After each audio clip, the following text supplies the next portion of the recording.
awit na ito ay alay ko sa'yo. Ang tinig at tinig ay pag-ibig sa puso ko. Ika'y nag-iisa, ikaw lang sa mundo, ang may pusong wagas, ganyan ang tulad mo. Hindi tayo magkasama lang ganun talaga. Minsan nakakalimutan ko, nandyan ka pala.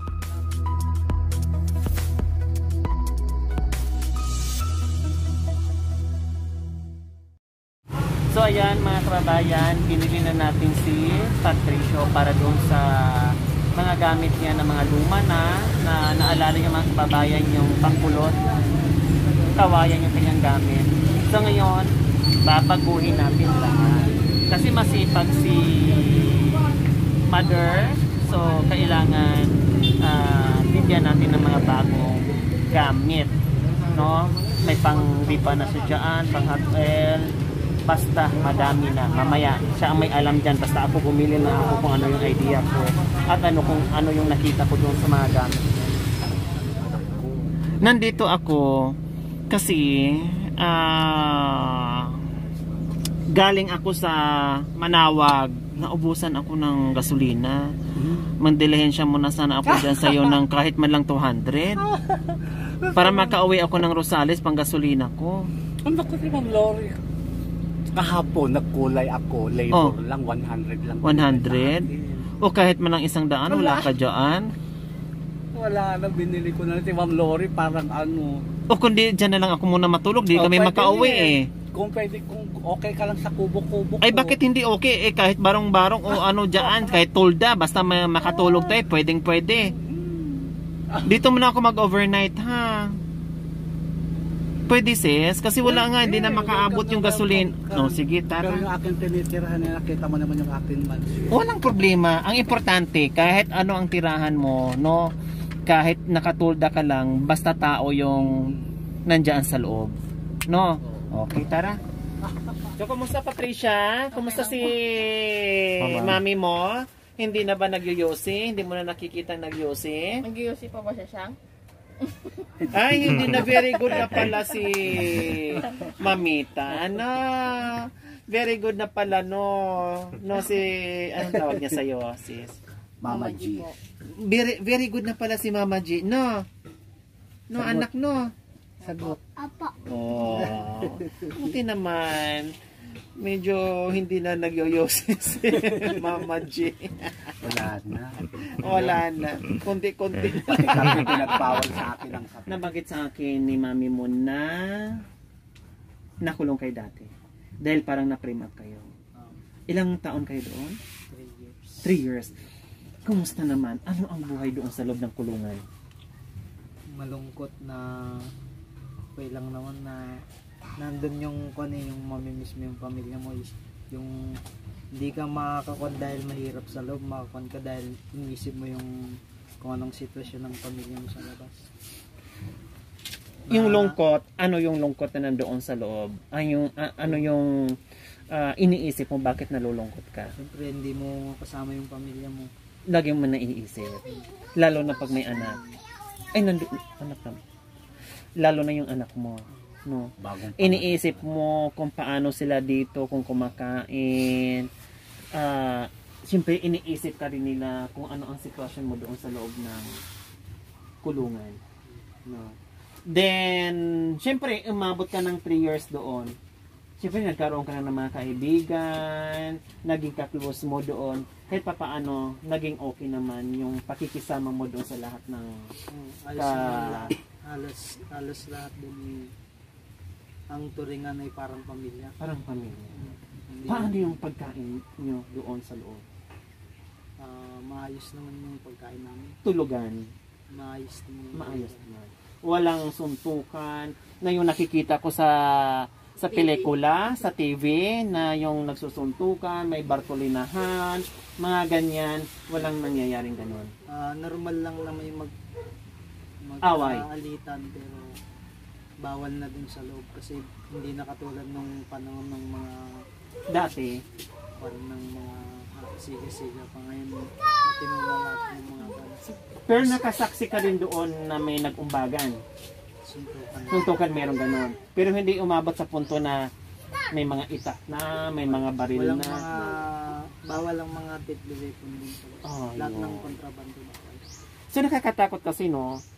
Kasi yung napapanood natin sa TV, di ba? May nagbububugan, yung mga pinapatay, yung mga ganyan. At least ngayon, kaya natanong ko sa kanya, kinumusta ko siya, yung nakulong siya ng 3 years. Dahil, siyempre mahaba-haba din yun, 3 taon. Pero meron naman nangyayari, yung suntukan lang, alitan, sagutan. Sa kwan kasi yun yung pag nabuli, siyempre yung mga walang dalaw. May ganun na nga yung iniisip nila. Siyempre yung Parang init ang... mabubuli pa sila. Kaya yun Doon nag-uumpisa. nawawala sa sarili nila kaya biglang nakakasuntok ganun. Pero yung iba, hindi nakakayanan, parang nababaliw. Meron din nangyayaring ganun doon. Yung bahalis, wala akong may kwentro na ako eh. Pero pumayat meron Meron, pumaya. dahil sa walang kawalan ng dalaw ganun. Ganon. Ang hirap pala, no? Ang hirap. So, ano ang natutunan mo doon? Dahil nakulong kayo ng 3 years na walang, na hindi naman totoo, hindi mo nagawa. Anong natutunan mo? Yung kan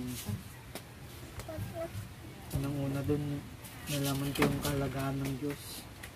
Tama. Doon ko natutunan halos nung nandito ako sa labas. Parang first time lang. Pero ngayon iba na yung pagpupursige ko bilang paglilingkod sa Kanya. Doon ko nalaman lahat na salitsit ko. Tapos doon ko rin napagtanto na hindi lahat ng nakabilanggo ay may kasalanan. Tama. Tama, no? At Tapos, least, ang importante doon, napawalang sala kung ano man yung pinaratang sa'yo. At lalong nagiging matibay yung faith mo sa ating Panginoong Diyos. At lalo ka nagpupursige sa buhay. At alam mo na din kung paano mo iwasan ang mga bagay-bagay na pwede ka nilang tulad ng nangyari na na-frame up ka. So alam mo na iwasan, lalo na nasa barkada. Minsan kasi ang barkada, hindi naman lahat na karamihan na talagang napapasama ka. No? Bibihira lang yung kaibigan na iangat ka pataas. Minsan talaga, realidad yan eh. Minsan talagang nahahata ka pababa. No? So ngayon, alam mo na kung paano kontrolin, kung paano ka maglaylo. Dahil alam mo na ang sistema, yung sitwasyon sa loob ng kulungan. No? So, importante, thanks God, at least nandito ka na at para kang nabunutan ng tinik na nakita mo na at nakasama mo na sila lahat. No? Yun. Okay? Dahil gaya ng sinabi ko sa'yo, Miss Gigi, yung promise ko po sa inyo, at bumalik ako ngayon at bongga. Okay. Akala ko walang ulan, umulan din pala, sumunod lang sa amin. Ay, naku, thank you. Hulugan to. So, ayan. Sige, dito muna tayo mag-umpisa, my dear. Ano ba? Ito, gamit saan? Pang ano ng bleaching powder. Oh, yan. Pang bleach powder. Bleaching powder. Tapos, bumili na ako ng kandamakmak na kulay. Ay, naku, thank you. Kasi, mayroon pang ano-ano dyan. Ayan. Ang dami. Pang kulay natin. Para mas lalong maganda ang income. Oo. Maraming services na pwede mong i-offer. No? Kasi dati, pag may magpapakulay, hihingi ako ng advance. Ano na nagbibili ko. Ay, mag-a-advance pa sila sa'yo. Para meron kang pambiling gamit. May pang-bleach ka na dyan.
Tamang-tama yung brand ko ito. Ayan ang brand mo din. Maganda ito. So, syempre, hindi mo magagawang pang-riban kung wala kang plancha. Wala ako nito. Kailang pang damit ito, ha? Hindi pa buhok. Wala ako nito. Wala ka niyan? Nangihiram lang ako. Oo. Kasi ngayon, hindi ka na mag-alala, hindi ka na manghihiram. Siyempre, pag nanghiram ka, halimbawa, nanghiram ka, hindi naman pwedeng may wala kang pakinsweldo, magbibigay ka rin kahit papaano. Ngayon, may sarili ka ng o bakit naiyak ka? Nainitan ka sa plancha. Wala kasi Napasok. Wala. pati yung blower ko. Ay, blower ko? Hinihiram O, ko lang. sige. O, ito na, blower. O, blower at plancha. O, di ba? Maganda yan, ha? Mac yan. Pang heavy Oh. duty. Heavy duty ang binili ko. Kasi meron doon na pang personal. Sabi ko hindi pwedeng pang personal kasi kagaya mo, nag-iikot ka kung Oo. saan-saan. Eh, kung makalimang customer kasi isang araw, kaya kailangan talaga heavy duty na plancha, Oo. heavy duty na blower. Oh. Diba? Tapos, syempre, yung bag mo na 1921 pa. Nasahi ko lang ng sinulid. Ay, naku. Binila kita ng malaki para nandiyan na lahat ng gamit mo. Oh, 'di ba? Bongga, oh, may sling, pwedeng sling bag, and then pwedeng ganyan din. Oh, para malaki na. Oh, kasya na diyan. And then syempre, dahil tag-ulan ngayon, paano ka makaservice kung walang Payo. umbrella? Yan, wala payo. Oh, di ba? May payong na rin. Para kahit papaano tuloy-tuloy, rain or shine, tuloy-tuloy ang hanap buhay.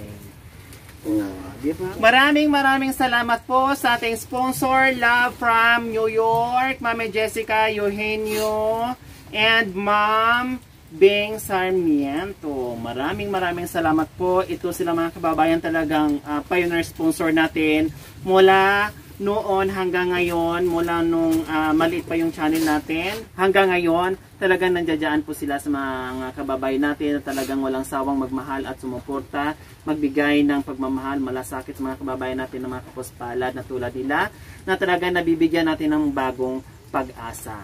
So, ito, isa si Sis Gigi sa nabigyan natin at sabi ko nga, nung nakita ko po yung kanyang mga gamit noon, talagang wala na sa madaling salita, warak-warak na.